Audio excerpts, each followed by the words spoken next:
Hi നമസ്കാരം.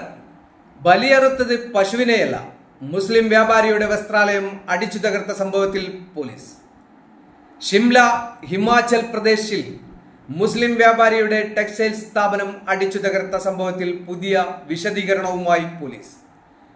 പശുവിനെ ബലിയറുത്ത് ചിത്രം വാട്സപ്പിൽ സ്റ്റാറ്റസാക്കി എന്ന് ആരോപിച്ചായിരുന്നു ഹിന്ദുത്വ സംഘത്തിന്റെ അതിക്രമം. എന്നാൽ വ്യാപാരിയായ ഉത്തർപ്രദേശ് സഹാറൻപൂർ സ്വദേശി ജാവേദ് അറുത്തത് പശുവിനെയല്ലെന്ന് പോലീസ് സ്ഥിരീകരിച്ചു. യുപിയിലെ ഷിംലി പോലീസാണ് സംഭവം അന്വേഷിച്ചത്. ജാവേദ് ബലിയറുത്തത് പശുവിനെയല്ലെന്ന് SP വ്യക്തമാക്കി. നിയമപരമായാണ് ബലികർമ്മം നടന്നതെന്നും പോലീസ് പറഞ്ഞു. എന്നാൽ സോഷ്യൽ മീഡിയയിൽ പങ്കുവച്ച ചിത്രം ഭീകരമായിരുന്നു. അതിനാൽ മതവികാരം വ്രണപ്പെടുത്തിയതിനു യുവാവിനെതിരെ കേസെടുത്തിട്ടുണ്ടെന്നും പോലീസ് അറിയിച്ചു. ബലിപെരുന്നാളിന്റെ പിറ്റേന്നായിരുന്നു ഹിമാചലിൽ